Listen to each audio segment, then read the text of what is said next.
जय हिंद दोस्तों आज हम लोग यूनिट्स एंड डायमेंशन में फिजिक्स में दूसरा पार्ट करने वाले हैं। इससे पहले एक पार्ट 1 इसका बना हुआ है इस चैप्टर का, यूनिट्स एंड डायमेंशंस का। ठीक है दोस्तों, यानी कि मात्रक और बीमाएँ का। ठीक है, देखिए उस वीडियो में हम लोग का क्या हुआ था दोस्तों, आप लोग को जो राशियाँ हैं, फंडामेंटल राशियाँ वगैरह मैं बताया था पूरा कि कितने तरह की होती है, कौन कौन सी सप्लीमेंट्री राशियाँ होती है, सारा कुछ मैं बताया था। और आज के इसमें हम करेंगे, देखिए हम उसमें ये भी बताए थे दोस्तों कि जितनी भी राशियां हैं वो कहीं ना कहीं उनको दो चीज़ों की, उनको रिप्रेजेंट करने के लिए दो चीज़ों की आवश्यकता होती है।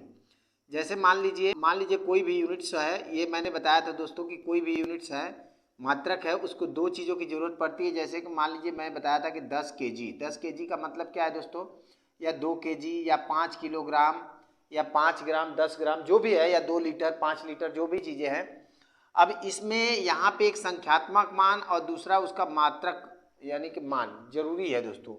बिना इसके हम दो को व्यक्त नहीं कर सकते। दो को अगर रखेंगे तो पता नहीं लगेगा 2 केजी है, 2 किलो है, या 2 लीटर है, या 2 ग्राम है, क्या है नहीं समझ में आएगा। उसके अनुसार हमें मात्रक को साथ में रखना बहुत जरूरी है। ठीक है दोस्तों, तो आइए आज हम लोग चलते हैं। कल सारा कुछ करा दिया था दोस्तों, आज हम ये बताने वाले हैं कि कौन कौन सी ऐसी राशियां हैं जिनके डायमेंशंस और बीमाएँ और सेम होती हैं। ठीक है, बीमी सूत्र सेम होता है। ठीक, उसके बाद हमें कई सारे खगोलीय दूरियों के बारे में पढ़ना। लंबाई के सबसे बड़ा मात्रक क्या है, छोटा मात्रक क्या है, प्रकाश वर्ष से पूछा जाता है प्रकाश वर्ष क्या होता है। ठीक है, तो उसके बारे में हम देखते हैं। ठीक है दोस्तों, ये वो राशियाँ हैं दोस्तों जिनके क्या हैं, जिनकी जो बीमाएँ सेम होती है। जैसे चाल और वेग का हो गया, चाल और वेग की बीमाएँ क्या होती है दोस्तों, L⁻⁻1, या फिर इसको इस तरह भी लिखा जा सकता है एग्जाम में आपके m0L⁻⁻1। क्लियर है, ये भी हो सकता है। आगे है दोस्तों, देखिए भार और बल। ठीक है, भार और बल। ठीक है, बल बराबर जैसे क्या होता है हमारे पास, F बराबर ma होता है दोस्तों, F बराबर ma होता है, यानी द्रव्यमान गुणे त्वरण, द्रव्यमान किलोग्राम हो गया और त्वरण क्या हो गया दोस्तों, मीटर प्रति सेकेंड स्क्वायर। ठीक है, तो किलोग्राम हमारा क्या हो जाएगा m, और ये l हो जाएगा, और t⁻², तो क्या हो जाएगा mLt⁻²। ठीक है, इसी तरह इन दोनों का सेम होगा दोस्तों, ध्यान रखिएगा, भार और बल का। ठीक है, इसी तरह चाल और वेग का। देखिए डायरेक्ट आपके एग्जाम में पूछा जाएगा, एएलपी और टेक्नीशियन में डायरेक्ट एग्जाम में पूछा जाएगा कि निम्नलिखित में से कौन सी ऐसी राशियां हैं। दोस्तों जान लीजिए 10 साल का अनुभव मैं बता रहा हूँ एएलपी टेक्नीशियन का, कि निश्चित इससे एक क्वेश्चन आपको देखने को मिलेगा। यही पूछा जाता है कि इनमें से कौन सी ऐसी राशियां हैं जिनके दोनों के बीमी सूत्र सेम है। तो बीमी सूत्र सेम हमेशा याद रखिएगा कि चाल और वेग का। ठीक है, चाल और वेग का बीमी सूत्र क्या है, सेम है। भार और बल का क्या है, ये है। अब इसको निकालने का तरीका भी मैं बता दिया हूँ आपको कि किस तरह से निकालना है। ठीक है, संवेग और आवेग का क्या है दोस्तों, mLt⁻⁻1। ऊर्जा, कार्य और बल आघूर्ण का, इसका स्क्रीनशॉट ले लीजिएगा दोस्तों और इसे अपने नोटबुक में बिल्कुल अच्छी तरह से निकाल लीजिएगा। ठीक है, देखिए संवेग आवेग का क्या हो जाएगा, mLt⁻⁻1। ऊर्जा, कार्य और बल आघूर्ण। देखिए इसमें क्या होता है दोस्तों, ऊर्जा और कार्य दोनों का यूनिट्स भी सेम होता है। बल आघूर्ण भी क्या होता है, बल गुणे लंबवत दूरी। ठीक है ना, तो ये भी चीजें सेम ही है, इसलिए इनके जो बनता है बीमाएँ वो भी सेम होता है। ठीक है, अब देखिए यहाँ दाब हो गया, प्रतिबल हो गया, प्रत्यास्था गुणांक हो गया, यंग प्रत्यास्था गुणांक, आयतन प्रत्यास्था गुणांक और दृढ़ता गुणांक, ये सब चीजें एक ही है, मिलता जुलता है। तो देखिए इनका क्या होता है दोस्तों, इनकी जो बीमाएँ हैं ये भी सेम होती है। ठीक है, अब इसके अलावा एक चीज और आता है दोस्तों एएलपी और टेक्नीशियन में, ये जान लीजिए बहुत इंपॉर्टेंट क्वेश्चन है। उसमें ये पूछता है कि निम्नलिखित में से कौन सी ऐसी राशियां हैं जिनका बीमाएँ नहीं होता या जो बीमाहीन होती हैं। ठीक है, तो देखिए कौन कौन सी राशियां हैं वो हम आपको बताते हैं कि कौन कौन सी राशियां हैं जो बीमाहीन हैं। ठीक है दोस्तों, देखिए बीमा विहीन कौन कौन सी चीज़ें हैं। देखिए एक तो हो गया हमारे पास आपेक्षिक घनत्व। ठीक है दोस्तों, आपेक्षिक घनत्व। ठीक है दोस्तों, आपेक्षिक घनत्व हो गया, ये पहला नंबर। दूसरा नंबर हमारे पास हो गया दोस्तों, ध्यान रखिएगा, दूसरा नंबर हो गया आपेक्षिक आर्द्रता। ठीक है, आपेक्षिक आर्द्रता।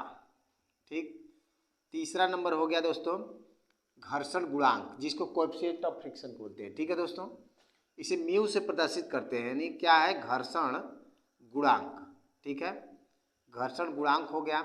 उसके बाद चौथा नंबर आवर्धन क्षमता होता है दोस्तों, क्या होता है, आवर्धन क्षमता दिख रहा है दोस्तों, आवर्धन क्षमता, ठीक है, आवर्धन क्षमता। उसके बाद 5वां नंबर विकृति होती है दोस्तों। क्या होता है? विकृति, विकृति होता है जिसको स्ट्रेन बोलते हैं। इसको इंग्लिश में अगर बोला जाए तो स्ट्रेन होता है, ठीक है। देखिए बात को समझिएगा दोस्तों, देखिए इसमें है क्या, अपेक्षिक घनत्व ये क्या है, रिलेटिव डेंसिटी है, ठीक है। तो रिलेटिव डेंसिटी मतलब क्या है, रिलेट करता है, दो डेंसिटी के ऊपर रिलेट करता है। तो दोनों ऊपर डेंसिटी घनत्व का मात्रक और नीचे घनत्व का मात्रक दोनों कट जाता है, ये अनुपात होता है। यानी ये जितनी चीजें हैं 1 2 3 4 5 ये सब अनुपात होते हैं। तो जब देखिए अनुपात होता है चीज, जैसे मान के चलिए कि अगर ऊपर हमारा डिग्री सेल्सियस यानी कि मान लीजिए 4 डिग्री सेल्सियस पर पानी का जो घनत्व होता है बटे के वास्तविक में उस मतलब पदार्थ का जो हमारा घनत्व, ये क्या कहलाता है, अपेक्षित घनत्व। अब इसमें इसका मात्रक जो होगा दोस्तों, ये भी घनत्व का नीचे भी घनत्व का, तो दोनों कट जाएगा। अब जब दोनों कट जाएगा तो इसका कोई यूनिट ही नहीं रहेगा। तो जब नो यूनिट हो जाएगा तो इसलिए क्या होता है, इसकी कोई बीमा ही नहीं होती है। क्लियर है दोस्तों? तो ये बिल्कुल इसको लिख लीजिएगा, ये पांचों में से निश्चित मैं बता रहा हूँ एक जरूर आपके आरआरबी लोको पायलट और टेक्नीशियन में आपको देखने को मिलेगा। क्लियर है? देखिए अब दूरियों के बारे में देखते हैं दोस्तों कि दूरियां कौन कौन सी है, किस तरह से कहाँ कहाँ किसका मापन यूज होता है, ठीक है, देखते हैं। देखिए दोस्तों ये जो है हमारा फर्मी, एंगस्ट्रॉम और नैनोमीटर, ठीक है, नैनो और माइक्रोमीटर, ये सब क्या है, छोटी राशियां हैं दोस्तों। देखिए और ये सब क्या हो गई, हमारी बड़ी राशियां, लंबाई की बड़ी राशियां, ठीक है, बड़े यूनिट्स। देखिए फर्मी क्या होता है दोस्तों, अगर बात कहा जाए फर्मी की, तो फर्मी हमारा लंबाई का सबसे छोटी मात्रक है दोस्तों।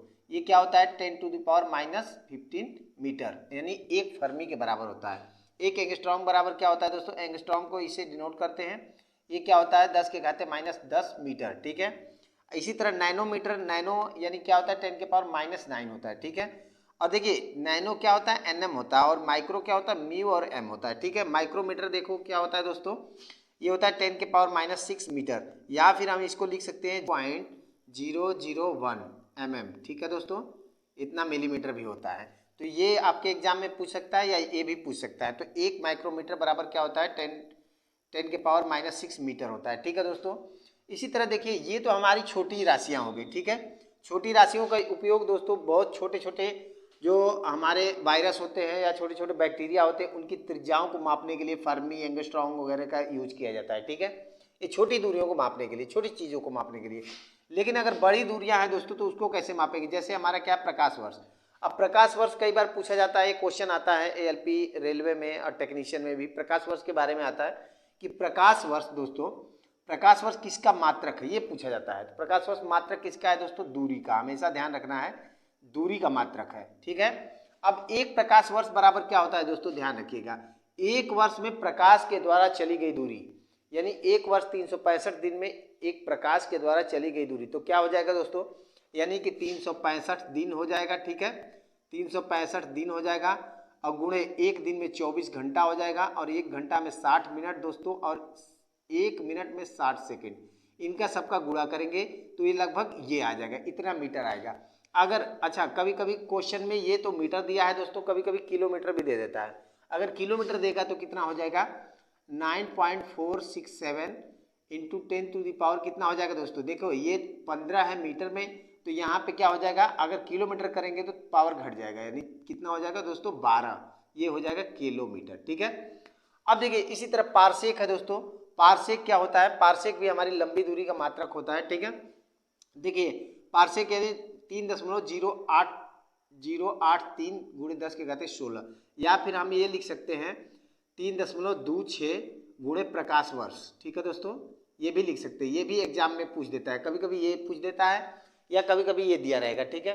खगोलीय मात्रक क्या होता है दोस्तों, इसको ध्यान दीजिए, खगोलीय मात्रक कभी कभी पूछा जाता है। और पारसेक के बारे में एक चीज ध्यान रखिएगा, पारसेक लंबाई का सबसे बड़ा मात्रक है, तो इसको ध्यान रखिएगा, ठीक है। खगोलीय मात्रक दोस्तों है हमारे पास, जैसे दो पिंडों के, आकाशीय पिंडों के बीच यानी ग्रह और नक्षत्रों के बीच की दूरियां मापने के लिए हमें क्या खगोलीय मात्रक, जैसे कि हमारा पृथ्वी हो गया, चंद्रमा हो गया, या सूर्य और पृथ्वी के बीच की दूरी मापने के लिए खगोलीय मात्रक का यूज करते हैं। क्लियर है दोस्तों? तो आशा करता हूं आज का वीडियो अच्छी तरह से समझ में आया होगा दोस्तों। ये सब टॉपिक दोस्तों, इनमें से एक एक दो दो नंबर आपको एग्जाम में देखने को मिलेगा, ठीक है। बहुत सारी शिफ्टों में होगा एग्जाम, तो इन सबों से एक एक दो दो देखने को मिलेगा। तो दोस्तों इसको कॉपी पे नोट्स बनाइए और अच्छे से कीजिए।